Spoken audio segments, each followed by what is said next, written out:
You know, sometimes you hear a story that just clicks. It feels familiar, almost like it could be your own. Well, today, we're diving into one of those. It's the story of a software engineer named Arav, whose life is this quiet, incredible balancing act between what he has to do and what he dreams of doing. It's a story that, for so many people, defines the modern middle-class experience. So for Arav, his day doesn't kick off with a blaring alarm clock. Nope, it starts with a calculation. I mean, before his feet even touch the ground, his brain is already a spreadsheet, running the numbers, checking off this list of obligations. And this isn't just about money, right? It's the sheer weight of responsibility made real the second he wakes up. And hey, from the outside looking in, his life looks perfect. I mean, he's checked all the boxes: good job, decent salary, what everyone would call a stable life. But, and this is the real heart of the story, there's this huge gap between how things look and how they actually feel. So that brings us right into our first section here, the man between two worlds.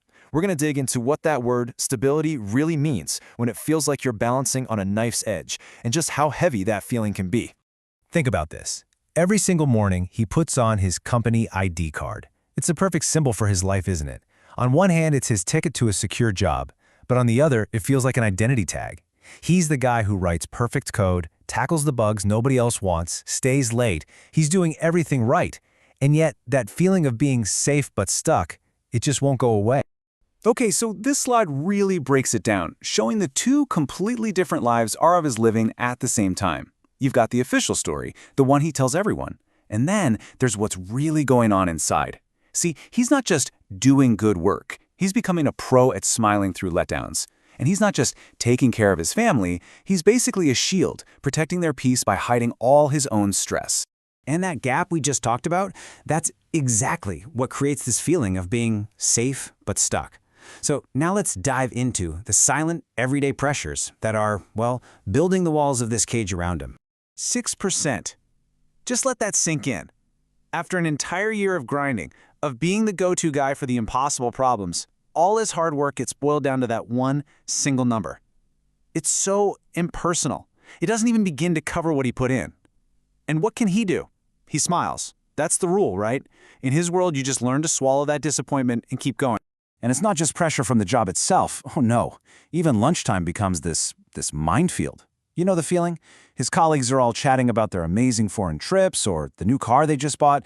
Meanwhile, he's just quietly scrolling on his phone, watching highlight reels of everyone else who seems to have cracked the code to life. It's just this constant, draining comparison game. Then one day, a colleague just casually asks him, "Why don't you take more risks?" Seems like a simple question, right? But for Arav, that question lands like a punch to the gut.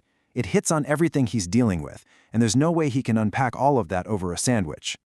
And this is the answer he can't say out loud. Because my family can't afford my failure. That's the absolute truth of it. It's not that he isn't ambitious or that he's scared. It's a cold, hard calculation. For him, risk is a luxury he can't afford, because if he fails, he's not the only one who pays the price. So his job description just keeps getting bigger, you know? He's not just the provider anymore. He's the emotional shield for his whole family. He's the one who has to absorb all the stress of the modern workplace, the fear of layoffs, the constant pressure to learn new skills. Also, his parents don't have to worry.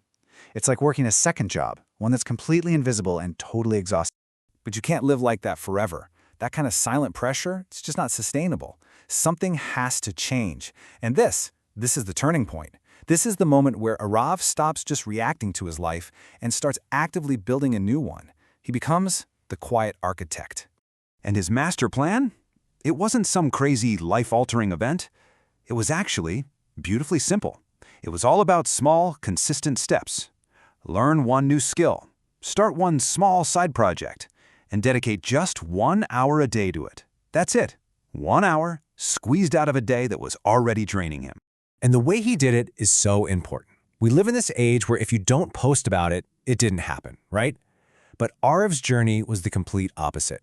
No big announcements on social media, no motivational quotes on his wall. It was just quiet, relentless consistency, day in, day out. And that's literally what he did. While everyone else was sleeping, after his real job was done, he was building, laying the foundation for his own future, brick by brick, line of code by line of code. He was finally building something that was just for him. So, where did all this late-night work actually get him? Well, let's talk about the payoff. And I'll tell you right now, it wasn't a winning lottery ticket. The real reward here was something so much deeper, so much more important than just a bigger salary. The change didn't happen overnight. It was slow, almost unnoticeable at first. But then things started to shift. The new skills he was learning, they built his confidence. That confidence, it started to attract new opportunities. He started making a little extra money on the side, which took some of that crushing pressure off. But the biggest change, the real game changer, was inside. He stopped seeing himself as just an employee. He was more than that ID card. Okay, so let's be really clear here. This is not one of those, and then he became a billionaire stories. It's not a fairy tale. And no, there wasn't a big movie moment where he dramatically quit his job. The reality of what happened was way quieter and honestly, way more powerful. What he gained was something you just can't buy. He gained control. He gained self-respect, the kind you only get from building something yourself. And maybe most important of all, he gained hope. Real hope. The feeling that the future wasn't just something that happened to him, but something he was actually creating. And this really gets to the heart of the whole story. The problem for so many middle-class people, especially in a field like IT, isn't a lack of talent. It's not a lack of ambition. It's a lack of room to fail. The stakes are just too high. The safety net is just too thin. And yet, and this is what's so incredible, every single day, they still try.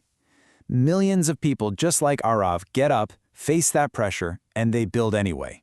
They are quietly, consistently engineering hope. And that right there is an amazing kind of strength.